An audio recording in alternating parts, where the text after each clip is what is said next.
चाची मत मारो प्लीज चाची, बहुत दर्द हो रहा है। पाखी रोते हुए बोली, अब नहीं पीऊंगी दूध, सच्ची में चाची, मुझे माफ कर दो पर मारो मत। तो उसकी चाची कहती है, तूने दूध पिया तो पिया कैसे, पैसे क्या पेट पर उग रही है। कहते कहते ममता ने खींच कर एक चांटा पाखी के सर पर मार दिया। आज सारा दिन भूखी मर, कोई खाना वाना नहीं मिलेगा। कहती हुई ममता गुस्से में बाहर निकल गई। तभी पाखी सोचती है, माँ माँ आप कहाँ हो, कहाँ चली गई मुझे छोड़कर। माँ देखो ना, बहुत दुख रहा है। माँ चाची मुझे बहुत मारती है। 10 साल की पाखी अपनी मम्मी की तस्वीर हाथ में लेकर रोते हुए वहीं जमीन पर सो गई। 2 साल पहले मेरी राजकुमारी, मेरी राज दुलारी, मम्मी की प्यारी, पापा की परी, मेरी बेटी पाखी। माँ नीता और पापा नितिन दोनों पाखी के साथ खेल रहे थे। तभी दरवाजे पर घंटी बजती है। नीता दरवाजा खोलती है तो सामने उसकी देवरानी ममता और देवर शुभ खड़े थे। तभी नितिन पाखी के साथ खेलते हुए पूछता है, कौन है। शुभ ने कहा, अरे नितिन भैया, हम हैं। शुभ बोला। तभी नितिन ने कहा, अरे वाह, आओ ना, और बताओ कैसे आना हुआ। तो शुभ उदास होते हुए कहता है, वो भैया मैं आपके पास जरूरी काम से आया हूँ। नितिन ने कहा, हाँ बता ना, तो संकोच क्यों कर रहे हैं। तभी शुभ कहता है, भैया मुझे 15 लाख रुपए की जरूरत है। क्या कहा, 15 लाख। नीति और नितिन के मुंह से एक साथ निकला। तभी शुभ कहता है, भैया मैंने एक कंपनी में इन्वेस्ट किए थे और मुझे नहीं पता था कि कंपनी डूब जाएगी, और भैया बैंक ने कुर्की के आदेश दे दिए हैं। मैं सड़क पर आ जाऊंगा भैया, प्लीज मेरी मदद करो। तो नितिन ने ज्यादा पूछताछ नहीं की, क्योंकि वो अपने भाई पर बहुत विश्वास करता था। नितिन अपने भाई से बहुत प्यार करता था। नितिन ने हाल की हाल ही 15 लाख का चेक काटकर शुभ को दे दिया। चेक लेते समय ममता और शुभ के चेहरे पर एक कुटिल मुस्कान थी, जिसे नीता ने महसूस की थी। नितिन का लंबा चौड़ा बिजनेस था, जिसे वो नीता के साथ मिलकर चलाता था। रिश्ते के नाम पर नितिन का यही एक भाई और उसकी बीवी थे, और नीता का भी यही हाल था। उसके मम्मी पापा अब इस दुनिया में नहीं थे, भाई बहन कोई नहीं था। 15 लाख रुपए नितिन के लिए देना बड़ी बात नहीं थी। ऐसे ही दिन बीत रहे थे कि एक दिन शुभ और ममता नितिन के घर आते हैं और जोर जोर से पाखी को गले लगा कर रोते हैं और कहते हैं, पाखी तुम्हारे माता पिता नहीं रहे, उनका एक्सीडेंट हो गया है। तो पाखी बोले, ये आप क्या कह रही हो चाची। पाखी ने रोते हुए पूछा। तो चाची कहती है, हाँ मेरा बच्चा, मैं बिल्कुल सही कह रही हूँ। कार इतनी गहरी खाई में गिरी है कि ढूंढना मुश्किल है। तभी एक इंस्पेक्टर घर आता है और बताता है कि घटना स्थल पर एक कड़ा मिला है, और ये कड़ा पाखी को दिखाता है, पर पाखी उस कड़े को नहीं पहचान पाती। इसके बाद वो इंस्पेक्टर ममता और शुभ से कुछ जरूरी बातें करके चला जाता है। तभी पाखी बोले, चाची मुझे बहुत डर लग रहा है। इतना कहकर पाखी अपनी चाची के गले लग जाती है, और ममता और शुभ दोनों एक दूसरे की आंखों में देखकर मुस्कुराते हैं। तो पाखी कहती है, चाची आप मत जाओ, यहीं रह जाओ। अब 13वीं के बाद ममता और शुभ जानने वाले होते हैं, तो पाखी उनको रोक लेती है। तभी वहां वकील साहब आते हैं। वो नितिन के बहुत ही खास मित्र में से एक थे। वो ममता, शुभ और पाखी को नीता और नितिन की वसीयत के बारे में बताते हैं। वसीयत की बात सुनकर ममता और शुभ चौंक जाते हैं।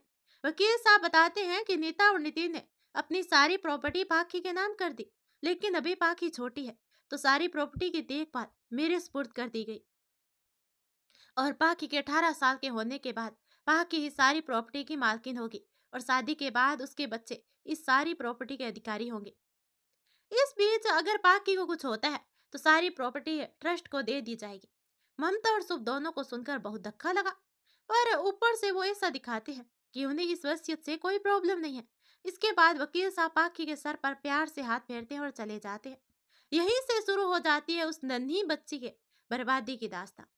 आए दिन पाखी अपनी चाची से पिटती रहती थी।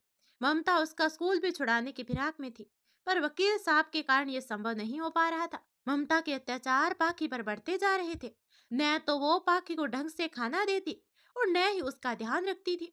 ममता पाखी से घर के काम भी करवाने लगी थी। कई बार जब पाखी कातर दृष्टि से अपने चाचा शुभ की ओर देखती, तो शुभ उसे नजरें चुराने लगता। आज जब पाखी से भूख बर्दाश्त नहीं हुई, तो रसोई में जाकर दूध पीने लगी। इतने में ममता आ गई और पाखी को दूध पीते देखकर उसकी खूब जोरों से पिटाई कर दी। पाखी ने कहा, चाची प्लीज मत मारो, अब मैं नहीं पीऊंगी दूध। पाखी का करुण रुदन सुनकर आज शुभ से रहा नहीं गया। जो ही ममता पाखी को मारकर बाहर आती है, त्यों ही शुभ ममता पर चिल्लाया, बस ममता, बस, और कितना कितना अपने सर पर पाप चढ़ाओगी? बिना माँ बाप की बच्ची का क्या हाल कर दिया। तुम्हारे साथ साथ मैं भी पागल हो गया। अब और नहीं, अपने भाई और भैया की आखिरी निशानी को अब मैं नहीं खो सकता हूँ। ममता, शायद इसीलिए हमारे कोई औलाद नहीं है। तुम्हारा ना भले ही ममता हो, पर तुम्हारे अंदर बिल्कुल भी ममता नहीं है। मेरे भाई की आत्मा मुझे कभी माफ नहीं करेगी। इतना कहकर शुभ अचानक रोने लगा। तभी ममता कहती है, ओ ओहो, सौ चूहे खाकर बिल्ली हज को चली। ममता हाथ नचाकर बोली, बड़ा प्यार आ रहा है। और ये प्यार तब कहाँ था जब तुम अपने भाई के मर्डर की प्लानिंग कर रहे थे। अगर तुम मुझे फंसाओगे तो तुम भी बच नहीं पाओगे। अगर अपनी भलाई चाहते हो तो चुप रहो, मैं जैसा कह रही हूँ मुझे करने दो, वरना तुम्हें भी खत्म करने में मुझे ज्यादा समय नहीं लगेगा। ममता की बात सुनकर शुभ ढगा सा रह गया। उसने तो सपने में भी नहीं सोचा था कि और तो उसकी सोच से भी ज्यादा खतरनाक निकलेगी। जब ममता और शुभ दोनों में बहस हो रही थी तो पाखी ने उनकी सारी बातें सुन ली और वो इतना डर गई कि बिना सोचे समझे ही वो घर से भाग गई। जब बहुत देर तक पाखी की कोई आवाज नहीं आई तो ममता का ध्यान गया। उसने पूरे घर में पाखी को ढूंढा, पर पाखी नहीं मिली। तभी ममता चिल्लाई, शुभ, पाखी नहीं दिख रही, लगता है भाग गई। ममता की बात सुनकर शुभ परेशान हो गया और वो पाखी को ढूंढने निकल गया। तभी इधर ममता किसी को फोन करती है, हेलो गगन, कहाँ था? मैं कितनी देर से तुझे फोन लगा रही थी भाई। अरे क्यों परेशान हो बहना? जमीन धस गई, आसमान फट गया। तो ममता कहती है, गगन, पाखी भाग गई है। तो गगन ने पूछा, भाई भाग गई, पर कैसे? तो ममता कहती है, वो सब छोड़, उसे ढूंढ, नहीं तो सोने के अंडे देने वाली मुर्गी चली जाएगी। ये ममता थी जो अपने भाई से बात कर रही थी। अंधेरी रात में पाखी बेतहासा दौड़ रही थी। उसका पूरा चेहरा आंसू से सना हुआ, पूरी सड़क सुनसान, बस कुछ आवारा कुत्ते भौंक रहे थे। तभी दो तीन आवारा लड़कों की नजर पाखी पर पड़ती है। रात का सन्नाटा, सुनसान सड़क और झिंगुर की आवाज माहौल को डरावना बनाने के लिए काफी थी। और एक 10 साल की बच्ची ऐसे रात में भाग रही थी। तभी कुछ आवारा लड़कों की नजर भागती हुई पाखी पर पड़ती है। तभी एक लड़का कहता है, ए लड़की, कहाँ जा रही है इतनी रात के? मासूम पाखी उन लड़कों को देखकर डर जाती है और तेज तेज दौड़ने लगती है। पर वो लड़के उसे पकड़ लेते हैं और उसे परेशान करते हैं। पाखी ने कहा, मुझे छोड़ दो प्लीज अंकल। पाखी रोते हुए कहती है, छोड़ दो। चल छोड़ दिया, चलो छोड़ दो बेचारी बच्ची। पर तू कहाँ जाएगी? हमारे साथ चल, नहीं तो तुझे कोई पकड़ लेगा। ऐसा कहते हुए एक लड़के ने पाखी को अपनी गोद में बिठा लिया और जबरदस्ती उसके चेहरे को चूमने लगा। तो पाखी अपनी पूरी ताकत लगाकर उन लड़कों से लड़ने की कोशिश कर रही थी। इस चक्कर में उसके हाथ पैर भी जगह जगह से छिल चुके थे। तभी एक लड़के ने गुस्से में पाखी के मुंह पर जोर से थप्पड़ मार दिया, जिससे पाखी के मुंह से खून आने लगा। पाखी बहुत जोर जोर से चिल्लाने लगी, लेकिन उन लड़कों को दया नहीं आ रही थी। तभी पाखी बहुत जोर से एक लड़के को काट लेती है, जिससे थोड़ी देर के लिए वो लड़का हड़बड़ा जाता है। पाखी पर उसकी पकड़ ढीली हो जाती है और पाखी जमीन पर पड़ी हुई मिट्टी उन लड़कों की आंखों में झोंक देती है और अपनी पूरी ताकत लगाकर भागती है।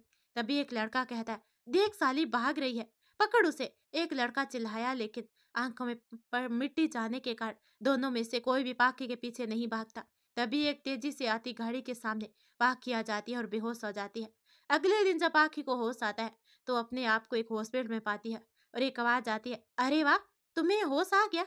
नर्स पाखी को देखते हुए कहती है और डॉक्टर को बुलाने चली जाती है।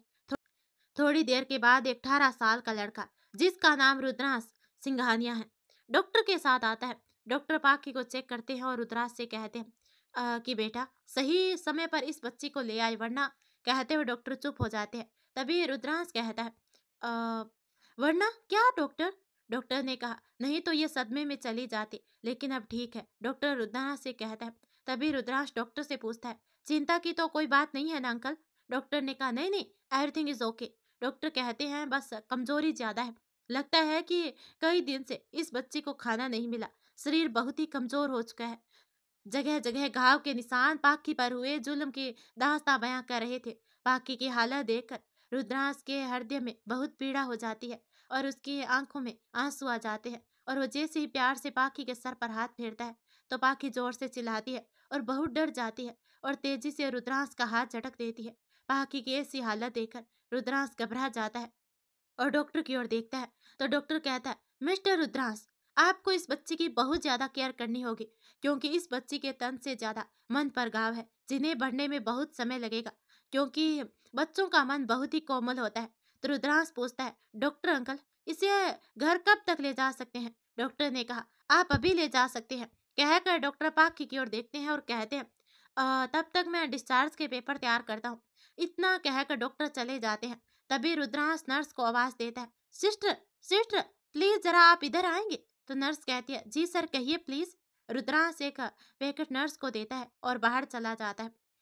थोड़ी देर के बाद नर्स रुद्रांश को आवाज देती है। रुद्रांश पाखी को देखकर हैरान हो जाता है। पाखी इतनी मासूम लग रही थी, जैसे ओस में भीगा हुआ सफेद गुलाब। दरअसल रुद्रांश पाखी के लिए एक ड्रेस लाया था, जिसे उसने नर्स को पहनाने के लिए दिया था। रुद्रांश पाखी के पास आता है। पाखी रुद्रांश को अपने पास आता देख डर जाती है। ऐसा लगता है कि जैसे कि एक भयभीत हिरनी किसी शेर को देखकर डर जाती है। पाखी की ऐसी हालत देखकर रुद्रांश का दिल बैठ जाता है। तभी रुद्रांश अपनी जेब से चॉकलेट निकालकर पाखी की ओर बढ़ाता है। पहले तो पाखी चॉकलेट नहीं लेती, पर फिर जब नर्स उससे कहती है तो पाखी रुद्रांश के हाथ से चॉकलेट ले लेती है। तो रुद्रांश पाखी से पूछता है, अब तो हम दोस्त बन सकते हैं? और अपना एक हाथ पाखी की ओर बढ़ा देता है।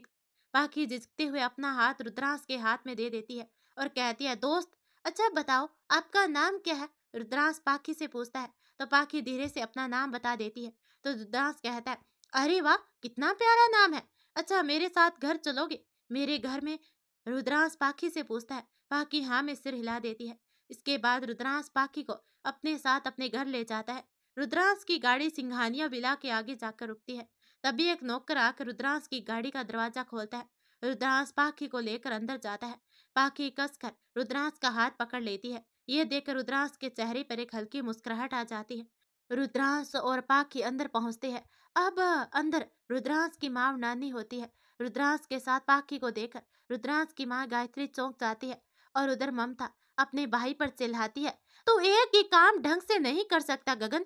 एक काम दिया था, तू वो भी नहीं कर पाया। बस आवारा गर्दी की आदत हो गई है। आसमान निकल गया, धरती खा गई, एक जरा सी बच्ची नहीं खोज पाए। साली लानत है तेरे पे, बड़ा डोन बना फिरता है। ममता का बड़बड़ाना जारी था। तभी गगन कहता है, बहना, बहना, बहना, थोड़ा दिमाग में ठंड रख, वरना जल के खाक हो जाएगा। जाएगी कहाँ ये लड़की बचकर? गगन से तो गगन भी डरे। तू चिंता ना कर बहना, बहुत जल्द सोने के अंडे देने वाली मुर्गी तेरे सामने होगी, गगन ममता से कहता है। इसके बाद गगन पिंटू को फोन लगाता है और उससे कहता है कि वो अपने हाथ में चारों ओर लगा दे और पाखी को ढूंढ के लाए। इधर इधर गायत्री जी यानी कि रुद्रांश की माँ अपनी माँ से कहती है, एकदम हूबहू, वैसी ही शकल, वैसी ही मासूमियत, वैसा ही अंदाज। माँ, अगर मैं गलत नहीं हूँ तो माँ आप भी वही सोच रही हो ना जो मैं सोच रही हूँ? ये सुनकर नानी जी भी हाँ में सर हिलाती है। तभी रुद्रांश अपनी माँ से कहता है, आप कहना क्या चाहती हो माँ? आप क्या कह रही हो? मुझे तो समझ में नहीं आ रहा। तभी गायत्री भी रुद्रांश से पूछती है, पहले मुझे ये बता कि लड़की तुझे कहाँ मिली रुद्रांश? रुद्रांश गायत्री जी को बताता है कि पाखी अचानक उसकी कार के सामने आ गई और बेहोश हो गई थी और फिर हॉस्पिटल से सीधे घर ले आया। तभी गायत्री जी पाखी से पूछती है, बेटा, आपकी माँ का नाम अनीता है क्या? जी आंटी, पाखी कहती है। तो ये सुनकर गायत्री जी की आंखों में आंसू आ जाते हैं और वो पाखी को अपने गले लगा लेती है। गायत्री जी को एहसास होता है कि पाखी के तो जगह जगह घाव है। ये देखकर वो सब समझ आती है। उन्हें पाखी की हालत पर रोना आ रहा था। पाखी से कुछ और पूछने वाली होती है कि नानी जी कहती है, गायत्री, बाद में सवाल कर लेना, पहले इसे खाना तो खिला दे और आराम करने दे। तो गायत्री कहती है, हाँ माँ, आप सही कह रही हैं। हाँ, मैं भी कितनी पागल हूँ कि पाखी को देखकर सब भूल गई। अब गायत्री जी पाखी को लेकर चली जाती है। तभी रुद्रांश अपनी नानी से पूछता है, नानी, मेरी तो कुछ समझ में नहीं आ रहा, ये माजरा क्या है और ये पाखी से माँ का क्या कनेक्शन है? फ्लैशबैक में नानी बताती है, बेटा, ये उन दिनों की बात है जब तुम्हारी माँ की उम्र करीब 10 या 11 साल की रही होगी। तुम्हारे नाना जी अक्सर अपने काम के सिलसिले में बाहर जाते रहते थे। तब मैं और तुम्हारी माँ अकेले ही होते थे। उन दिनों हम जिस जगह रहते थे, अचानक वहां दंगे हो गए और तुम्हारे नाना जी भी घर पर नहीं थे। बस हम माँ बेटी ही थे। रात का समय था कि अचानक किसी ने हमारा गेट खटखटाया। मुझे समझ में नहीं आ रहा था कि मैं गेट खोलूं या नहीं। तभी गेट खटखटाने की आवाज और तेज हो गई। मैंने डरते डरते पूछा, कौन है? तभी एक आवाज आई, बहन जी हमारी मदद कीजिए, वरना दंगाई मेरी बीवी और बच्चे को मार डालेंगे। मैंने भगवान का नाम लेकर गेट खोल दिया तो देखा कि सच में एक आदमी खून से लथपथ अपनी बीवी और 3 साल की बच्ची को लेकर खड़ा था। उसने जल्दी से अपनी बीवी और बच्ची को हमारे हवाले किया और खुद अंधेरे में गायब हो गया। सब कुछ इतनी जल्दी हुआ कि मेरी तो कुछ समझ में नहीं आ रहा था। मैंने जल्दी से दरवाजा बंद किया और थर थर कांप रही थी। मैंने उसे गर्म दूध दिया और थोड़ी देर बाद वो कुछ सामान्य हुई। तभी मैंने पूछा, अच्छा तुम्हारा नाम क्या है? जी सिमी, वो औरत बोली। और तब तक वो भी थोड़ा अच्छा महसूस करने लगी थी। रुद्रांश को यूं कहानी सुनता देखकर नानी मुस्कुरा देती है और थोड़ी देर के लिए चुप हो जाती है। तो रुद्रांश पूछता है, फिर क्या हुआ नानी? इसके बाद मैंने उससे सोने के लिए कहा और मैं भी गायत्री के साथ सो गई। समय के साथ साथ चीजें धीरे धीरे ही सही पर ठीक से हो रही थी। पुलिस के कारण दंगा और नहीं भड़क पाया। अब तक तुम्हारे नाना जी भी घर आ गए थे, पर सिमी का पति नहीं आया। दिन महीने बनकर गुजरने लगे। तुम्हारे नाना जी ने सिमी को बहन मान लिया। वो मुझे भाभी कहने लगी। सिमी की लड़की के साथ गायत्री की खूब जमने लगी, जबकि दोनों में 8 साल का अंतर था। अब तो सिमी को अपने पति के आने की भी आशा नहीं रही। समय अपनी गति से चलने लगा। गायत्री के स्कूल में ही सिमी की लड़की का दाखिला करवा दिया गया। जानते हो रुद्रांश, सिमी की लड़की कौन थी? वो पाखी की मां नीता थी। रुद्रांश ये सुनकर हैरान हो जाता है। तभी नानी कहती है, अच्छा रुक, तुझे एक चीज दिखाऊं। कहते हुए नानी उठती है और एक बहुत पुराना एल्बम लाती है और उसमें से एक फोटो रुद्रांश को दिखाती है। फोटो देखकर रुद्रांश उछल जाता है। तभी नानी कहती है, चौंक गए ना? ठीक पाकी को देखकर मैं और गायत्री भी चौंक गए थे। तो रुद्रांश कहता है, नानी ये तो ऐसा लग रहा है कि माँ के साथ पाकी की फोटो हो। बिल्कुल वही नाक नक्शा है पाकी का, जो वही उसकी माँ नीता का है। नानी ने कहा, पता है रुद्रांश, एक दिन हमारे शहर में एक छोटा सा मेला लगा था, जिसे हम लोग मीना बाजार कहते थे। वहां पर गायत्री और पाखी की मान्यता की हमने एक फोटो निकलवाई थी। तब से आज तक एक दिन भी ऐसा ना गया हो कि गायत्री ने इस फोटो को ना देखा हो और नीता की याद न की हो। नानी ने उदास होकर कहा। तो रुद्रांश ने पूछा, लेकिन नानी ये नीता आंटी कहाँ गई? तो नानी कहती है, बेटा नीता करीब 10 साल की रही होगी कि एक दोपहर गायत्री नीता को पढ़ा रही थी और मैं और सिमी मिलकर खाना बना रहे थे कि दरवाजे पर दस्तक हुई। जब गेट खोला तो बाहर सिमी का पति खड़ा था। सिमी तो बहुत खुशी के साथ हैरान हो गई, अपने पति के गले लग गई। उसके बाद सिमी का पति सिमी और नीता को लेकर चला गया और उसके बाद कोई खबर नहीं मिली। हमें सिमी और नीता की तेरे नाना जी ने बहुत रोकने की कोशिश की थी, लेकिन सिमी का पति नहीं माना। वो दोनों को लेकर चला गया। तब से आज तक उनकी कोई खबर नहीं मिली। अभी नानी बोल रही थी कि पाखी के चिल्लाने की आवाज आई। पाखी के चिल्लाने की आवाज सुनकर रुद्रांश तोड़कर कमरे में जाता है तो देखता है कि पाखी की सांसें बहुत तेज तेज चल रही थी और वो नींद में जोर जोर से चिल्ला रही थी, चाची मत मारो, चाची मत मारो, अंकल मुझे छोड़ दो प्लीज, अंकल लग रही है, मम्मी बचाओ। पाखी का चिल्लाना जारी था। गायत्री जी पाखी को अपने सीने से लगाकर चुप कराने की कोशिश कर रही थी, पर पाखी चुप नहीं हो रही थी। गायत्री जी की आंखों में आंसू बह रहे थे। तो गायत्री कहती है, हे भगवान, फूल सी बच्ची का क्या हालत हो गया है। रोते रोते गायत्री जी रुद्रांश से कहती है। थोड़ी देर के बाद पाखी चुप हो जाती है और फिर से नींद में चली जाती है। पूरे कमरे में एक अजीब सी खामोशी पसर जाती है। उधर शुभम उधर शुभ गुस्से में ममता यानी पाखी की चाची पर चिल्लाता है, ममता अगर पाखी को कुछ भी हुआ ना, बता दे रहा हूँ, मैं भूल जाऊंगा कि तुम मेरी बीवी हो। और कहाँ है तुम्हारा लफंडर भाई जिसके बड़े सीधे पड़ती हो? बड़े शांत से कह रही थी कि गगन ढूंढ निकालेगा पाखी को। ढूंढ लाया पाखी को? शुभ ममता से कहता है। तभी ममता शुभ से कहती है, पूरे दिन पाखी पाखी, मर जाए वो नास बेटी, अच्छी हड्डी गले में अटकी है। और ये तुम क्या बात बात पर मुझे दोष देते हो? अगर तुमने ज्यादा चूं चपड़ की ना, तो तुम जानते हो ना कितनी खतरनाक हूं मैं। कल की मरती आज मर जाए मेरी भला से। तभी चटाक 2-3 थप्पड़ ममता के गाल पर पड़े और सब गुस्से में कहता है, बस ममता बस, अब बहुत हो चुका है, आगे एक और भी शब्द नहीं, वरना मुझे देर नहीं लगेगी तुम्हें इस घर से फेंकने में। अब मैं खुद ही ढूंढ निकालूंगा अपनी पाखी को। शुभ ने ममता से कहा, हाँ हाँ, तुम में भी कौन से लाल लटक रहे हैं? तुम क्या मुझे निकालोगे? मैं खुद ही ये घर छोड़ के चली जाऊंगी और ये थप्पड़ तो हमेशा याद रखूंगी। कहकर ममता घर छोड़कर चली जाती है। शुभ अपने सिर पर हाथ रखे दीवार के सहारे से टिक कर बैठा है और जोर जोर से रो रहा था। भैया भाभी, प्लीज मुझे माफ कर दो, प्लीज। जरा से पैसों के लालच में अंधे होकर मैंने कितना बड़ा गुनाह कर दिया भैया, प्लीज अपने इस कमीने भाई को माफ कर दो। दूसरे दिन सुबह सुबह गुड मॉर्निंग पाखी। तो पाखी कहती है गुड मॉर्निंग आंटी। गायत्री ने कहा आंटी नहीं माँ बोलो बेटा। गायत्री जी पाखी से कहती है। ये सुनकर पाखी की आंखों में आंसू आ जाते हैं और वह जल्दी से गायत्री जी के गले लग जाती है और हिचकी भरकर रोने लगती है। यह देखकर गायत्री परेशान हो जाती है। क्या हुआ बच्चा, क्यों इतना रो रहा है? गायत्री जी पूछती है, लेकिन पाखी चुप रहती है, कुछ नहीं बोलती, बस रोती ही जाती है। अच्छा अपनी माँ को तो सब बताओगी ना? और रात में ये तुम क्या कर रही थी बेटी? कि चाची मत मारो। फिर पाकी शुरू से लेकर आखिर सब कहानी बताती है और वो ये भी बताती है कि उसके चाचा चाची ने उसके मम्मी और पापा को मारा है। ये सुनकर है डर कर वो भाग गई थी और रास्ते में कुछ लड़कों ने उसे पकड़ लिया और वो उनसे बचकर भाग रही थी और फिर वो बेहोश हो गई। उसके बाद उसे पता नहीं क्या हुआ था। पाकी जब ये सब बता रही थी तो रुद्रांश गेट के पास खड़ा हुआ उसकी बातें सुन रहा था। रुद्रांश का अंग अंग भड़क रहा था पाकी की बात सुनकर। उसे बहुत तेज के गुस्सा आ रहा था पाकी के चाचा और चाची पर। रुद्रांश का मन हो रहा था कि वो पाकी को अपने गले से लगा ले और उसके आंसू पहुंच ले। गायत्री जी एक मिनट को भी पाकी को अकेले नहीं छोड़ती थी। अपनापन और प्यार पाकर पाकी फिर से पहले जैसी हो गई थी। गायत्री जी खुद पाकी के लिए बाजार से सुंदर सुंदर ड्रेसेज और पैरों के लिए तरह तरह की सैंडल और चप्पल लेकर आई, जिन्हें पहनकर पाकी एकदम प्रिंसेस लगती है। पाकी भी धीरे धीरे सबसे खुलने लगी थी। अब वो बिल्कुल वैसी ही चहचहाने लगी थी जैसी ही वो अपने मम्मी और पापा के साथ चहकती थी। रुद्रांश तो पाकी का सबसे अच्छा वाला दोस्त था। पाकी रुद्रांश को हमेशा दोस्त कहकर ही बुलाती थी। और मिस्टर सिंघानिया, वो तो पाकी को अपनी बेटी मानते थे। और मिस्टर सिंघानिया गायत्री जी से कहते हैं, गायत्री अब लगता है कि अपनी फैमिली पूरी हो गई है। तो गायत्री जी कहती है, सच कह रहे हैं आप, लगता है जैसे इस घर में रौनक आ गई है।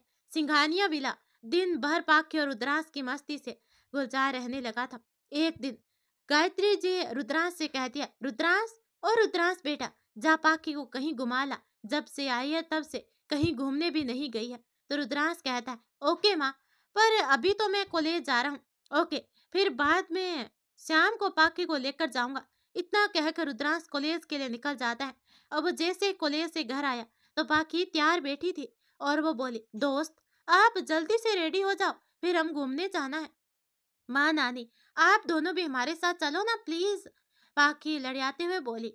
माँ को कुछ काम था तो वो नहीं गई और नानी तो सत्संग में जाना था तो वो नहीं गई। तो फिर मैं और पाखी ही गई। गाड़ी पार्क करके हम दोनों मॉल के अंदर जा ही रहे थे कि बाहर पाखी को गोलगप्पे वाला दिख गया।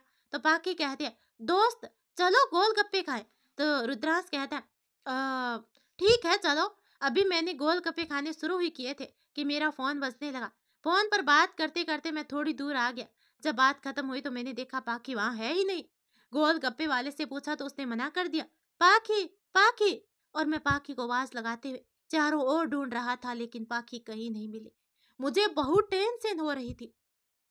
रुद्रांश हर जगह पाखी को ढूंढता है पर उसे पाखी नहीं मिलती।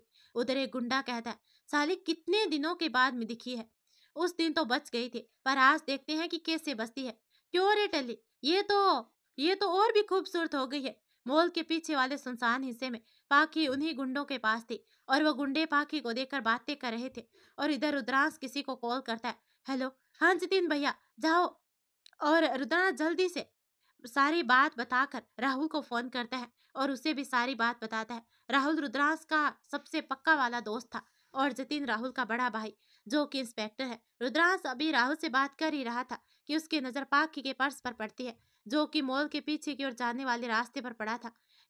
ये तो वही पर्स है जो माँ पाखी के लिए लेकर आई थी। रुद्रांश पर्स हाथ में उठाकर सोचता है, ये पर्स यहाँ क्या कर है। किसी अनहोनी की आशंका होते ही रुद्रांश मॉल के पीछे वाले सुनसान हिस्से में जल्दी से जाता है और वहां पाखी को आवाज लगाता है।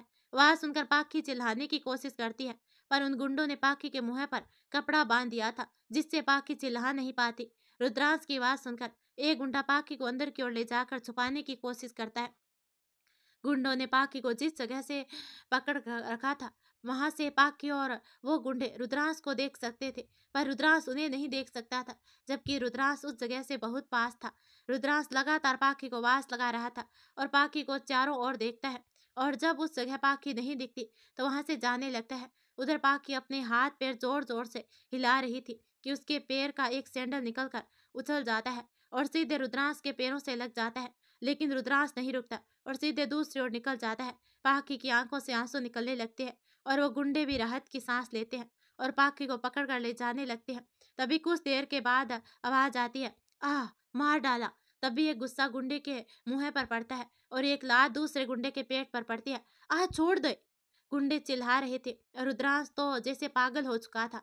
पाखी की आंखों से निकले एक एक आंसू का हिसाब जैसे रुद्रांश उन गुंडों को पीट कर निकालना चाहता था। गुंडों को भी अनुमान नहीं था कि रुद्रांश ऐसी प्लानिंग करेगा। वो गुंडे पुलिस की गिरफ्त में थे और रुद्रांश राहुल और जतिन को थैंक्स कहता है। पाखी इतना थर थर कांप रही थी। रुद्रांश पाखी को कसकर अपने सीने लगा लेता है। तभी पाखी रुद्रांश के सीने से लगी कहती है, दोस्त, मुझे लगा कि तुम मुझे छोड़ जाओगे। तो रुद्रांश पाखी से कहता है, तुम्हें अपने दोस्त पर भरोसा है ना? वादा है पाखी, तुम्हारा ये दोस्त तुम्हें कभी भी अकेला नहीं छोड़ेगा। तभी जतिन रुद्रांश से कहता है, रुद्रांश, आज तुम्हारी समझदारी से ये गुंडे पकड़े गए। ये सुनकर रुद्रांश हल्के से मुस्कुरा देता है। दरअसल जब पाखी के सैंडल रुद्रांश के पैर पर लगती है तो वो समझ आता है कि पाखी पास में ही है, पर रुद्रांश को अंदाजा नहीं था कि कितने गुंडे हैं। अगर वो उनसे अकेले लड़ता तो वह पाखी को शायद नहीं छुड़ा पाता। रुद्रांश ने गुंडों को ऐसा दिखाया कि उसे पता ही नहीं है कि पाखी वहां पर है, जिससे गुंडे आश्वस्त हो गए और थोड़ा रिलैक्स भी। और थोड़ी देर में रुद्रांश जतीन और राहुल को उस लोकेशन की वो जानकारी सेंड कर देता है, क्योंकि रुद्रांश के पास जतिन का मैसेज आ चुका था कि वो मॉल के पास आ चुके हैं। अब वो गुंडे पुलिस के कब्जे में आ चुके थे और पुलिस उन्हें पकड़ कर ले गई। इसके बाद रुद्रांश, पाखी और राहुल सीधे सिंघानिया विला जाते हैं। वहां जब गायत्री जी को पता चलता है तो वो परेशान हो जाती है। रात का समय था, पाखी नानी जी के साथ सो रही थी और इधर गायत्री जी के कमरे में। तभी गायत्री जी कहती है, रुद्रांश, हम सोच रहे थे कि पाखी को पढ़ाई के लिए बाहर हॉस्टल भेज दिया जाए, और वैसे भी यहाँ पाखी की जान को खतरा है।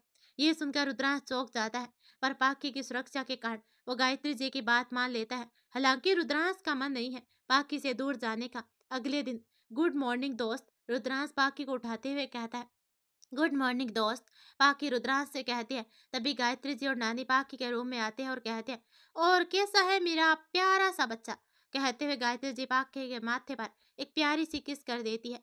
तो पाखी कहती है, अच्छी हूँ माँ। पाखी भी गायत्री जी को प्यार करते हुए कहती है। तभी गायत्री जी बोली, चलो पाखी, जल्दी से नहा कर तैयार हो जाओ, आज हम सब कहीं जा रहे हैं। गायत्री जी कहती है और एक फोन करती है। तभी रुद्रांश कहता है, माँ, एक बार और सोच लीजिए, रह पाएगी पाखी यूं अकेले? तो गायत्री जी रुद्रांश से कहती है, रुद्रांश, बात केवल पाखी की सुरक्षा की नहीं, उसके भविष्य की भी है। इसलिए हमें थोड़ा अपने मन को कड़ा करना होगा और यही एक तरीका है। सब सही होगा, हम पर विश्वास करिए। देहरादून के एक स्कूल के ऑफिस में। हेलो सर, गायत्री जी कहती है। Hello ma'am. Principal Gayatri ji से कहते हैं। गायत्री जी की सारी बातें प्रिंसिपल को बताती है और सारी फॉर्मेलिटी पूरी करती है और फिर पाखी का एडमिट स्कूल में हो जाता है। रुद्रांश पाखी को सारा स्कूल घुमाता है, क्योंकि रुद्रांश भी पहले इसी स्कूल में पढ़ाई कर चुका था। तो पूरा स्कूल रुद्रांश का घुमा हुआ था और मिस्टर सिंघानिया और प्रिंसिपल दोनों बहुत अच्छे दोस्त भी थे, इसलिए सब पाखी की ओर निश्चिंत थे। तभी रुद्रांश पूछता है, पाखी, पसंद आया आपको अपना नया स्कूल? तो पाखी कहती है, दोस्त, आपके बिना अच्छा नहीं लगेगा, और रुद्रांश के गले लग जाती है। रुद्रांश को भी बहुत बुरा लगता है, लेकिन पाखी के फ्यूचर के कारण वो अपने मन को भी समझाता है और पाखी को भी समझाता है। दोनों को यूं गले मिलते देख नानी की आंखों में आंसू आ जाते हैं। तभी नानी कहते हैं, ना जाने किस जन्म का संबंध है इस बच्ची से गायत्री। फिर फिर सब लोग घर आ जाते हैं, क्योंकि पाखी की सारी तैयारियां करना अभी बाकी था। पाखी, रुद्रांश और बाकी सब लोग वापस घर आ जाते हैं। अब से ठीक एक हफ्ते बाद पाखी को देहरादून के लिए निकलना था। गायत्री जी का तो मन नया जाने कैसा कैसा हो रहा था, पर पाखी के भविष्य और उसकी सुरक्षा के कारण उन्हें अपने कलेजे पर पत्थर रखना पड़ रहा था। पाखी के जाने की सारी तैयारियां हो चुकी थी। जैसे जैसे जाने के दिन नजदीक आ रहे थे, वैसे वैसे पाखी का मुस्कुराता चेहरा उदास होता जा रहा था। रुद्रांश तो अब घर पर कम ही रुकता था। वो अपना ज्यादा से ज्यादा टाइम कॉलेज में ही बिताता था, या फिर थोड़ा बहुत अपने गिटार को बजाने की प्रैक्टिस करता था। रुद्रांश काफी अच्छा गिटार बजा लेता है, लेकिन जब से पाखी आई थी वो अपने गिटार को तो भूल ही गया था। लेकिन अब पाखी के जाने के दर्द को रुद्रांश जैसे गिटार बजाकर कम करने की कोशिश कर रहा था। तेरे जाने से न जाने क्यों ये दिल दुखता है, पास तेरे रहने पर मुझे क्यों सुकून मिलता है। रात को करीब 2 बजे गिटार पर ये गाना गुनगुना रहा था कि पाखी की नींद खुल जाती है और वो रुद्रांश के कमरे में जाती है और रुद्रांश से कहती है, दोस्त आप अभी तक सोए नहीं। पाखी को यूं अचानक सामने देखकर एक पल के लिए रुद्रांश चौंक जाता है और फिर गिटार बजाना बंद कर देता है और कहता है, तुम भी तो नहीं सोई। तभी पाखी कहती है, अरे दोस्त हम तो सो ही गए थे, पर आपके गाने की आवाज सुनकर उठ गए। तभी रुद्रांश कहता, ओ तो मैंने अपने दोस्त की नींद खराब कर दी। तभी पाखी बोले, नहीं दोस्त बिल्कुल भी नहीं, अगर हम नहीं जागते तो हमें तो पता ही नहीं चलता कि आप इतना अच्छा गिटार बजाते हैं, और आप हमसे गुस्सा हो क्या दोस्त। पाखी रुद्रांश से कहती है। रुद्रांश ने कहा, नहीं तो, लेकिन आप ऐसा क्यों कह रही हो, रुद्रांश पूछता है। तभी पाखी बोले, वो अब आप हमारे साथ खेलते भी नहीं हो, हमारे साथ अब आप बातें भी नहीं करते हो, हमारे उठने से पहले आप कॉलेज चले जाते हो और रात में भी हमारे सोने के बाद घर आते हो। पाखी इतनी मासूमियत के साथ कहती है कि न चाहते हुए भी रुद्रांश की आंखें भर आती है। पाखी ने कहा, अब तो हम चले जाएंगे, जाने कब आएंगे, प्लीज दोस्त आप हमसे गुस्सा मत होना। अब अचानक पाखी देखती है कि रुद्रांश रो रहा था। तभी पाखी बोले, क्या हुआ दोस्त, क्यों रो रहे हो। कहते हुए पाखी अपने हाथ से रुद्रांश के आंसू पोंछती है। यह सुनकर रुद्रांश पाखी को अपने गले से लगा लेता है। रुद्रांश के आंसू रुकने का नाम नहीं ले रहे थे। रुद्रांश को रोता देखकर पाखी भी रोने लगती है। रुद्रांश के कमरे के गेट पर खड़ी नानी जी भी आंखें नम हो जाती है और वो उसी समय ऊपर हाथ उठाकर भगवान से प्रार्थना करती है कि प्रभु बच्चों के इस प्रेम को किसी की नजर ना लगे। दरअसल जब नानी जी पाखी को अपने बिस्तर पर नहीं पाती तो उसे ढूंढते हुए वो जब रुद्रांश के कमरे से गुजरती है तो वहाँ पाखी और रुद्रांश की बातें सुनकर वो वहीं गेट पर खड़ी हो जाती है और कहती है, पाखी बेटा अब चलो, बहुत रात हो रही है, फिर कल निकलना भी होगा ना, अगर अभी नहीं सोई तो कल पूरे दिन आलस आता रहेगा। तभी रुद्रांश कहता है, नानी हम आपसे एक बात कहेंगे, आप मानेगी। नानी ने कहा, हाँ बोलो बेटा। नानी रुद्रांश के सर पर हाथ फेरते हुए कहती है। तभी रुद्रांश कहता है, वो नानी क्या आज पाखी, मेरा मतलब है आप और पाखी मेरे रूम में सो जाएगी। तभी नानी कहती है, रुद्रांश बच्चा मुझे तुझ पर उतना ही भरोसा है जितना कि अपने आप है, आज तुम और पाखी एक ही कमरे में सो लो। नानी रुद्रांश से कहती है। तो रुद्रांश बोला, थैंक यू नानी, thank you thank you my sweet नानी। रुद्रांश कहते हुए नानी की पुच्ची ले लेता है। नानी ने कहा, बस बस जल्दी सो जाना और ज्यादा मस्ती नहीं, कहकर नानी चली जाती है। अब कमरे में सिर्फ पाखी और रुद्रांश ही थे। तभी पाखी रुद्रांश से पूछती है, अच्छा एक बात बताओ दोस्त, क्या आप मुझसे मिलने आओगे। तो रुद्रांश कहता, आऊंगा ना, भला ऐसा हो सकता है कि मैं न आऊं। तभी पाखी कहती है, दोस्त वो देखो ये चंदा मामा आज कितने बड़े दिख रहे हैं। तभी रुद्रांश कहता, हाँ पाखी आज पूर्णिमा है ना, तो चांद पूरा होता है इसलिए बड़ा दिखाई देता है। तभी पाखी रुद्रांश से कहती है, दोस्त आप गिटार बजाओ ना, मुझे आपका गाना और गिटार दोनों सुनना है, आप तो बहुत अच्छा बजाते हो, और वही वाला गाना जो आप अभी गा रहे थे। तो रुद्रांश चेयर पर बैठ जाता है और पाखी सामने बेड पर बैठ जाती है और रुद्रांश गिटार बजाकर गाना शुरू करता है। ये रिश्ता तेरा मेरा, या तो तू जाने या मैं जानू, बिन बोले ही सब कुछ बोले। अभी रुद्रांश गा ही रहा था कि उसकी नजर पाखी पर पड़ती है। तो वो क्या देखता है कि पाखी तो सो चुकी है। रुद्रांश पाखी को कंबल उड़ाता है और एसी का टेम्परेचर सेट करता है और फिर सोफे पर लेट जाता है। रात के किस पहर रुद्रांश को नींद आती है ये खुद रुद्रांश को नहीं पता होता। और उधर पाखी के चाचा चाची के घर में क्या चल रहा है, आओ देख लेते हैं। अरे वकील साहब आप। अचानक वकील को अपने सामने देखकर शुभ की जुबान लड़खड़ा जाती है। तभी वकील साहब शुभ से पूछते हैं, बहुत दिन हो गए, पाखी बिटिया को देखा नहीं था तो सोचा कि उससे मिल लूं। वैसे कहाँ गई है पाखी बिटिया, नजर नहीं आ रही। शुभ को घबराया हुआ देखकर वकील साहब को कुछ शंका होती है। तो खुद ही घर में पाखी को ढूंढते हैं, पर पाखी नहीं दिखती है। तभी सुब से वकील साहब दोबारा तेज आवाज में पूछते हैं, आज तो संडे है मिस्टर सुब, पाखी का स्कूल भी नहीं है, तो फिर पाखी कहाँ है? आप कुछ बोलते क्यों नहीं हो? तभी अचानक सुब बहुत तेज तेज रोने लगता है। सुब को यूं रोता देखकर वकील साहब घबरा जाता है। सुब क्या बात है, तुम मुझे सच सच बताओ, वकील साहब पूछते हैं। सुब वकील साहब को सारी बात बताता है। तभी वकील साहब गुस्से में कहते हैं, सुब इतना कुछ हो गया तो तुम मुझे अभी बता रहे हो? अगर मैं नहीं आता मुझे तो पता ही नहीं चलता, न जाने किस साल में होगी वो बच्ची। अरे तुम इंसान हो या कसाई? वकील साहब दांत पीसते हुए कहते हैं, अच्छा तुमने पुलिस को इन्फॉर्म किया है? तो सुब कहता है, नहीं। क्या? वकील साहब कहते हैं और अपना सर पकड़कर बैठ जाते हैं। अब सुब और वकील साहब दोनों पुलिस स्टेशन जाते हैं और पाखी की गुमशुदगी की रिपोर्ट लिखवाते हैं। दोस्तों अब आ जाओ रुद्रांश के घर पर। पाखी अचानक रुद्रांश चिल्लाते उठता है। उसका पूरा शरीर पसीने से भीगा हुआ होता है, धड़कनें 100 की स्पीड से भाग रही थी। तभी उसके नजर सामने बेड पर लेटी हुई पाखी पर पड़ती है तो रुद्रांश को राहत की सांस लेता है। Oh my God, thank God, ये सपना था, रुद्रांश मन ही मन कहता है। रुद्रांश सोती हुई पाखी को देखता है। भला की मासूम लग रही थी पाखी। उसे देखकर रुद्रांश को सोच में पड़ गया था। उसे देखकर रुद्रांश को सोच में पड़ जाता है। उसे खुद समझ में नहीं आता कि आखिर क्यों इतना झुकाव बढ़ता जा रहा है पाखी की ओर। पाखी को सोते हुए देखकर रुद्रांश न जाने किन ख्यालों में खो जाता है। क्या था दोनों के बीच ऐसा? कौन सा बंधन था जो दोनों को जोड़ रहा था? ऐसा कौन सा एहसास था जिसमें जिस्म भले ही जुदा थे पर रूह के तार एक दूसरे से जुड़े थे? भविष्य ने न जाने दोनों के लिए क्या रचा रखा था। ये तो सिर्फ ऊपर वाला ही जानता था। अब सुबह का समय। पाखी उठो बेटा, नहीं तो फिर देर हो जाएगी और फिर समय से भी तो निकलना है। गायत्री जी पाखी को उठाते हुए कहती है। तभी पाखी गायत्री जी से कहती है, माँ प्लीज हमें थोड़ा सा और सोने दीजिए ना, और हम तो कहते हैं कि आप भी हमारे साथ सो जाइए। रुद्रांश ने कहा, नटखट शैतान, चलो उठो। अरे रुद्रांश तुम तो तैयार भी हो गए, गायत्री जी रुद्रांश को देखते हुए कहती हैं।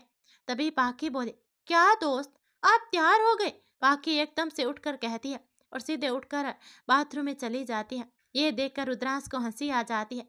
अब नानी कहती है, सारा सामान रख लिया है ना, कुछ छूटा तो नहीं? अरे अरे पाखी, ये तुम्हारा बैग देखो यही रह जाता, पूरा का पूरा नाश्ते से भरा है बैग, तुम यही छोड़कर जा रही थी।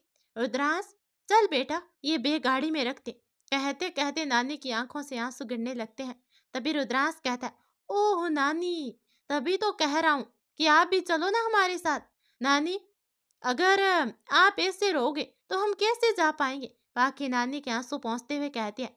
पाखी को नानी अपने गले से लगा लेती है। आज पाखी को छोड़ने मिस्टर सिंघानिया भी जा रहे थे। ट्रेन ट्रेन मिस्टर सिंघानिया का फोन बजता है। फोन सुनकर मिस्टर सिंघानिया के चेहरे के भाव बदल जाते हैं। तभी नानी पूछती है, किसका फोन है? तो मिस्टर सिंघानिया कहता है, माँ वो मुझे अर्जेंट मीटिंग के लिए मुंबई जाना होगा। सॉरी पाखी बेटा, मैं नहीं आ पाऊंगा तुम्हारे साथ। तभी पाखी कहती है, कोई बात नहीं पापा, लेकिन आप हमसे मिलने जरूर आएंगे, प्रॉमिस कीजिए। ओके बेटा प्रॉमिस। और मिस्टर सिंघानिया पाखी को प्यार करते हैं।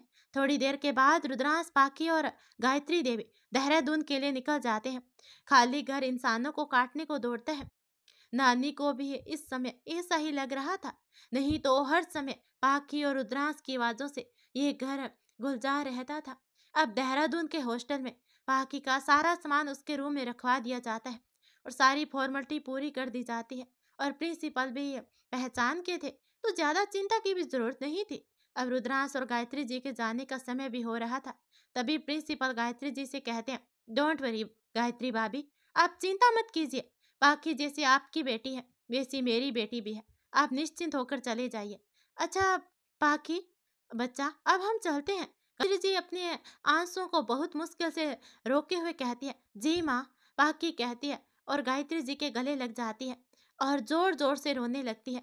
पाखी को रोता देखकर गायत्री जी भी अपने आप को कंट्रोल नहीं कर पाती और दोनों रोने लगते हैं। तभी रुद्रांश पाखी से कहता है, अच्छा अपनी आंखें बंद करो, देखो चीटिंग नहीं, और ये अपनी दोनों आंखें बंद करो।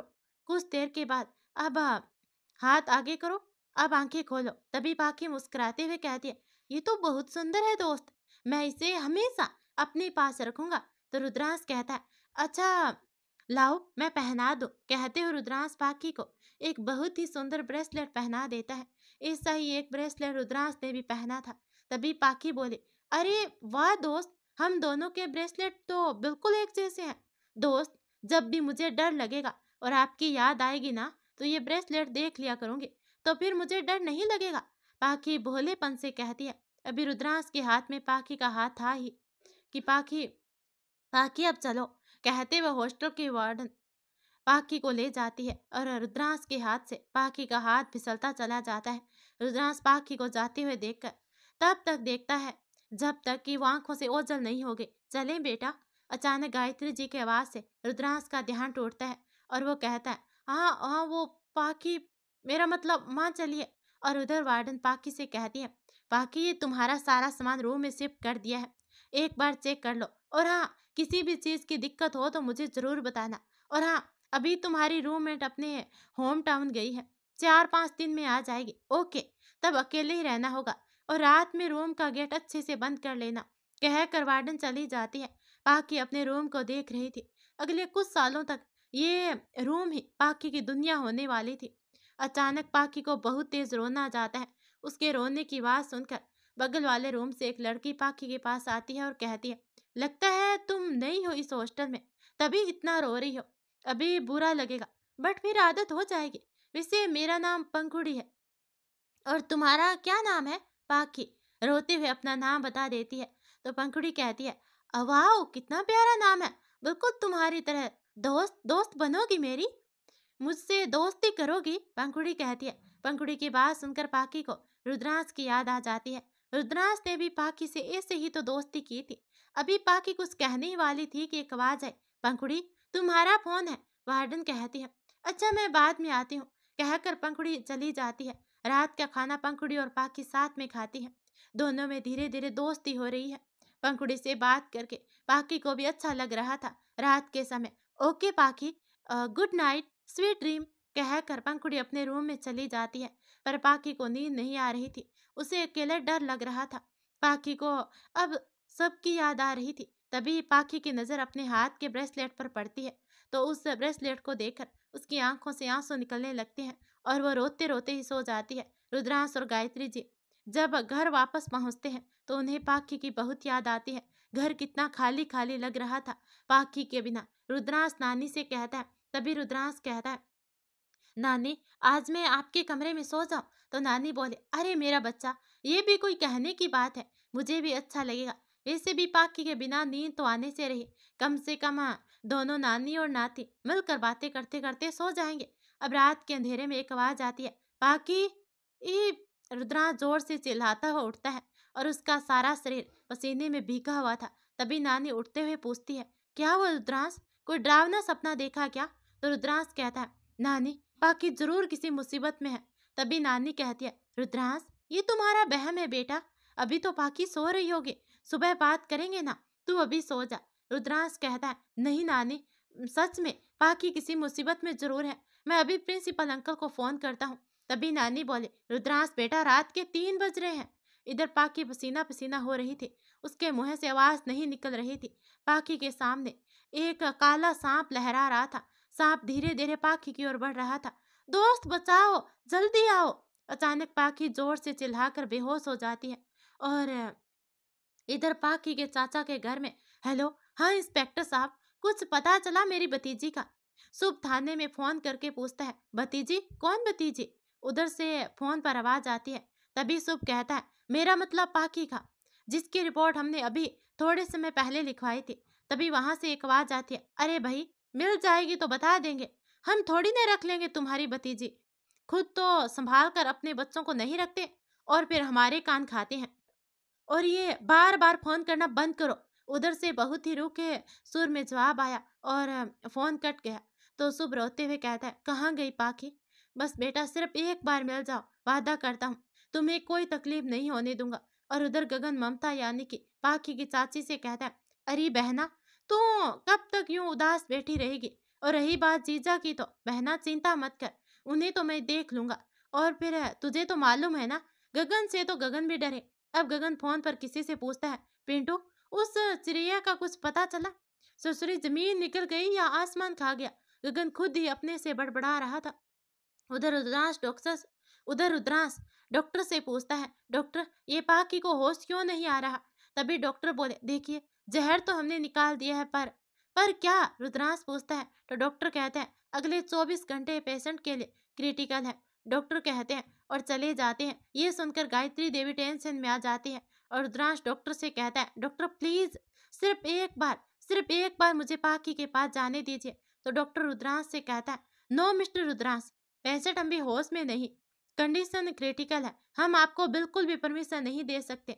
रुद्रांश ने कहा, डॉक्टर प्लीज आप मना मत कीजिए, मुझे सिर्फ एक बार पाकी से मिलने दीजिए। तभी डॉक्टर बोले, नो का मतलब नो होता है और आपको ये बात क्यों नहीं समझ में आ रही? तभी एक आवाज आई, जाने दो उसे, मिल लेने दो। डॉक्टर खन्ना ने कहा, जो कि सीनियर डॉक्टर और इस मेडिकल कॉलेज के HOD भी थे और रुद्रांश के पापा के जानने वालों में से थे। तभी एक आवाज आई, अरे आ गए आप दोनों? सामने से नानी और मिस्टर सिंघानिया को आता देख गायत्री देवी कहती है। तभी मिस्टर सिंघानिया बोले, कैसे नहीं आता गायत्री, और जब बात हमारे बच्चों की हो तो मैं कॉम्प्रोमाइज नहीं कर सकता। मेरी डॉक्टर खन्ना से बात हो चुकी है, तुम चिंता मत करो, सब सही होगा। और ये रुद्रांश नहीं दिख रहा? मिस्टर सिंघानिया पूछते हैं। तो गायत्री देवी कहती है, उसी को तो मैं देख रही हूँ, जाने कहाँ चला गया लड़का। कभी तो डर लगता है। रुद्रांश पाखी को लेकर बहुत ही पजेसी हो जाता है और उधर रुद्रांश आवाज लगाता है, पाखी पाखी आंखें खोलो पाखी, तुम ऐसे मुझसे बात करना नहीं छोड़ सकती हो पाखी। रुद्रांश आईसीयू के पाखी के पास बैठा रुद्रांश आईसीयू में पाखी के पास बैठा पाखी से कहता है और पाखी बेहोश लेटी है। उसका मुरझाया चेहरा, सफेद पड़ चुके होठ और इतनी सारी मशीनों से घिरा उसका शरीर देखकर रुद्रांश का कलेजा बैठ गया था। तभी रुद्रांश पाखी से कहता है, पाखी अपने दोस्त से बात नहीं करोगी? पाखी अब मैं तुम्हें अपने से कभी भी दूर नहीं होने दूंगा, बस एक बार, सिर्फ एक बार मेरे लिए अपनी आंखें खोल दो पाखी। इतना कहकर रुद्रांश पाखी का हाथ अपने हाथ में ले लेता है और आंखें बंद कर लेता है। रुद्रांश की आंखों से निकलते हुए आंसू पाखी की उंगलियों पर गिरते हैं, जिससे पाखी की उंगलियों में हरकत होने लगती है। जैसे रुद्रांश को यह महसूस होता है तो वो अपनी आंखें खोल देता है और देखता है पाखी के सारे शरीर में धीरे धीरे हरकत होना शुरू हो गई है। और फिर एक आवाज आती है, दोस्त। पाखी बहुत ही धीरे से कहती है। ये देखकर रुद्रांश अपने आंसू पोंछ लेता है और कहता है, तुमने तो डरा ही दिया था पाखी, अगर तुम्हें कुछ हो जाता तो तुम्हारे इस दोस्त का क्या होता? तभी अचानक पाखी की सांसें बहुत तेज तेज चलने लगती है तो रुद्रांश जोर से डॉक्टर डॉक्टर चिल्लाता है। रुद्रांश की आवाज सुनकर सब उसी ओर दौड़ते हैं। डॉक्टर जल्दी से पाखी को देखते हैं और उसे एक इंजेक्शन देते हैं, जिसके असर से पाखी पर बेहोशी सी छा जाती है और रुद्रांश को रूम से बाहर भेज देते हैं। सामने नानी को देखकर रुद्रांश अपने आप को कंट्रोल नहीं कर पाता और नानी के गले से लग जाता है। मिस्टर सिंघानिया रुद्रांश के गले को थपथपाते हैं और उसे चिंता न करने के लिए कहते हैं। लगभग 1 घंटे के बाद डॉक्टर खन्ना कहते हैं, मिस्टर सिंघानिया अब चिंता की कोई बात नहीं है, पाखी की बॉडी अब रिस्पॉन्ड कर रही है और रिकवर हो रही है और पाखी को होश आ गया है। ये सुनकर सबके चेहरे पर मुस्कुराहट आ जाती है और सब लोग राहत की सांस लेते हैं। तभी नानी कहती है, हम उससे मिल सकते हैं क्या डॉक्टर साहब? तभी डॉक्टर बोले, हाँ, लेकिन एक एक करके, बस भीड़ मत कीजिएगा और पेशेंट से कम बात कीजिएगा, ओके? कहकर डॉक्टर खन्ना चले जाते हैं। अब चलते हैं फ्लैशबैक पर। नानी, मैं प्रिंसिपल अंकल को फोन लगाता हूँ, मेरा मन नहीं मान रहा। रुद्रांश नानी के समझाने पर भी नहीं मानता और फोन लगा देता है। सौभाग्य से फोन उठ भी जाता है। रुद्रांश उन्हें सारी बात बताता है और पाखी से बात करने के लिए कहता है और प्रिंसिपल वार्डन को फोन लगाकर कहते हैं पाखी को देखने के लिए, लेकिन तब तक देर हो जाती है। सांप पाखी को डस चुका होता है, उसे जल्दी से हॉस्पिटल ले जाया जाता है और ये बात जब रुद्रांश को पता चलती है तो वो और गायत्री जी तुरंत ही देहरादून के लिए निकल जाते हैं। लगभग 1 हफ्ते के बाद पाखी डिस्चार्ज होकर वापस सिंघानिया विला आ जाती है। रुद्रांश खुद पाखी की दवाइयाँ और उसके खाने का ध्यान रखता है और साथ साथ अपनी पढ़ाई भी देखता है। रुद्रांश के भी एग्जाम आने वाले थे और पाखी के कमरे में ही अपनी पढ़ाई करता था। नानी ही पाखी के साथ सोती थी, वो भी पाखी को नहलाना धुलाना करती थी क्योंकि पाखी के शरीर में अभी भी कमजोरी थी। तभी गायत्री जी कहती है, माँ आपको याद है ना, हमें आज गोद भराई के फंक्शन में जाना है, मिस्टर मल्होत्रा के यहाँ। उनके बेटे की शादी में तो नहीं जा पाए थे, पर उनकी बहू की गोद भराई में जाना पड़ेगा, वरना वो बहुत बुरा मान जाएंगे। और उन्होंने तो आपको और रुद्रांश को स्पेशली बुलाया है। अभी गायत्री कह ही रही थी कि रुद्रांश आते हुए बोला, अब पाखी को कैसे अकेला छोड़कर जाएं? मम्मी, आप सब चले जाओ और पाखी के पास मैं रुकूंगा। वैसे भी मेरे एग्जाम शुरू हो रहे हैं, तो मैं वैसे नहीं जाता। अब नानी, गायत्री देवी और मिस्टर सिंघानिया चले जाते हैं। तभी पाखी का बहुत ही तेज पेट दर्द होने लगता है, तो रुद्रांश अपनी माँ को फोन करता है, लेकिन उनका फोन बीच में ही कट जाता है। तो रुद्रांश पाखी को खाना खिलाकर और दवाइयाँ देकर सुला देता है और अपनी पढ़ाई करता है।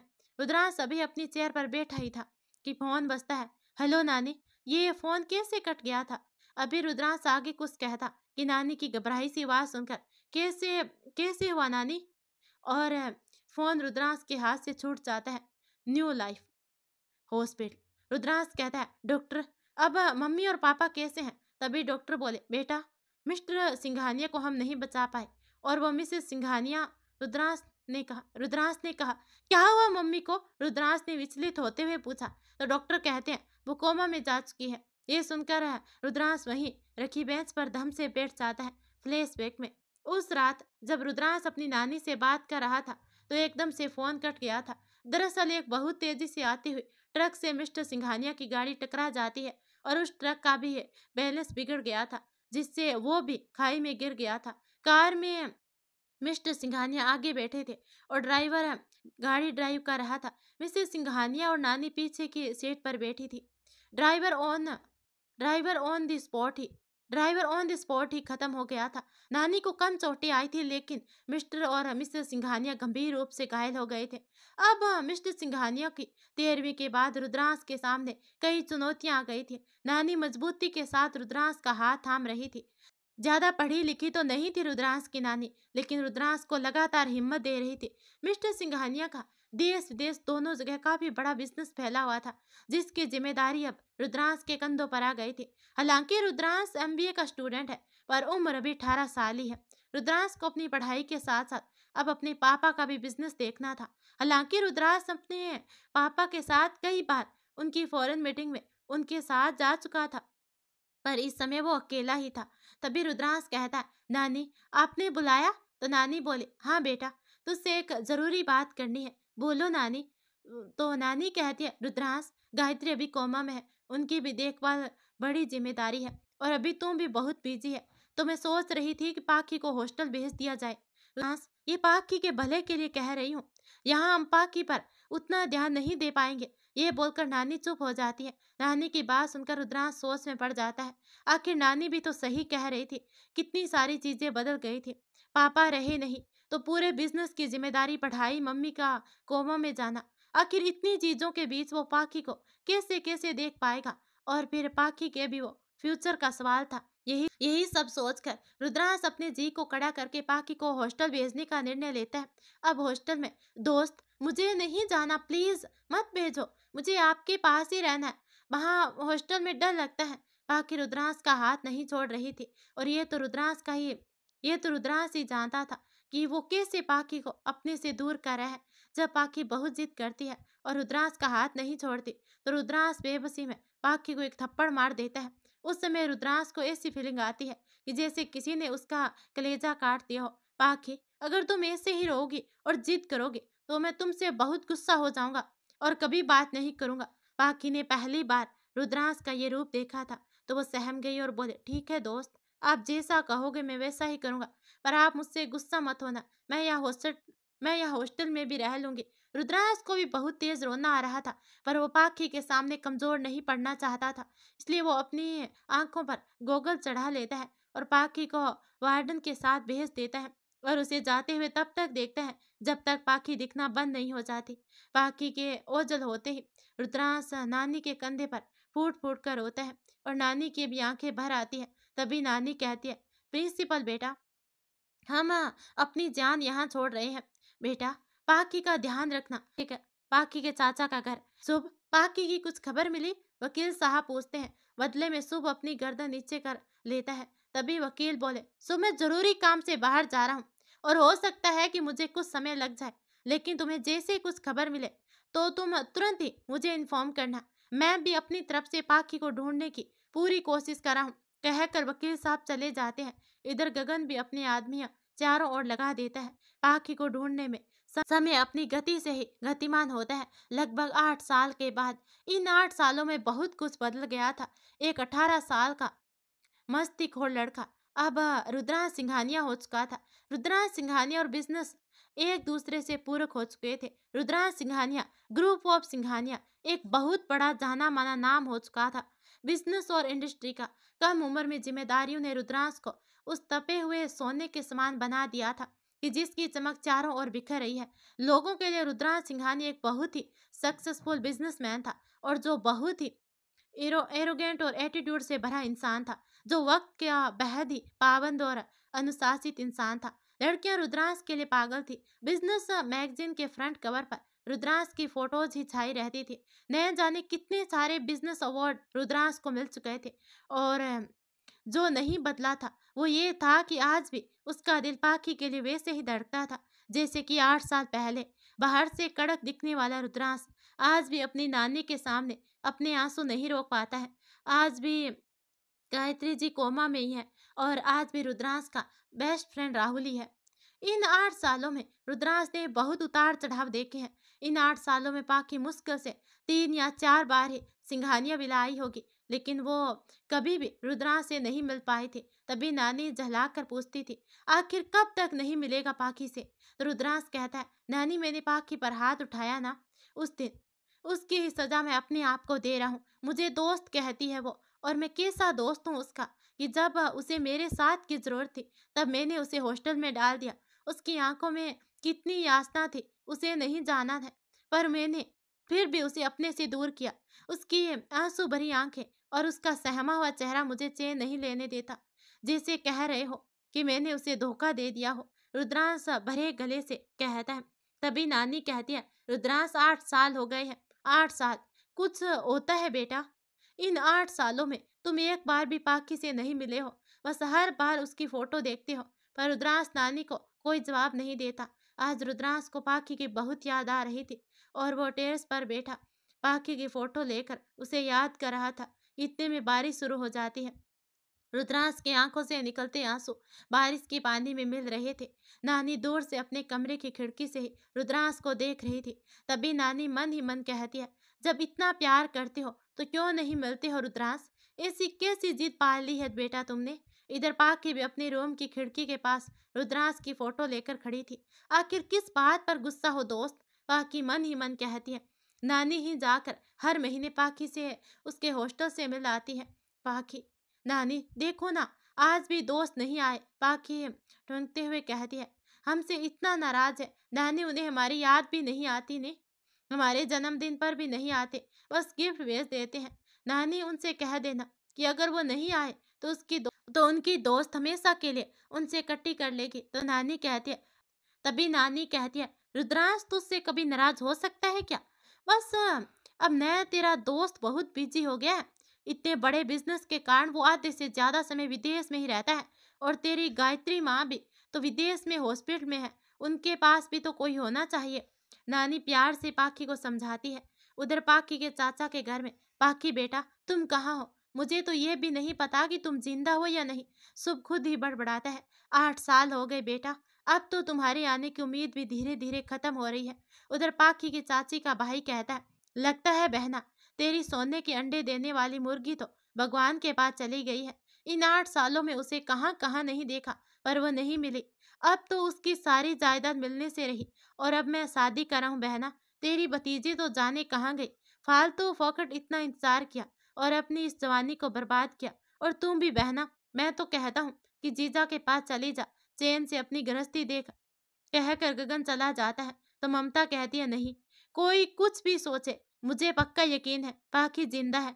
अभी तो मुझे उससे पूरा हिसाब करना है। ममता पीछे पीछे चिल्लाती है।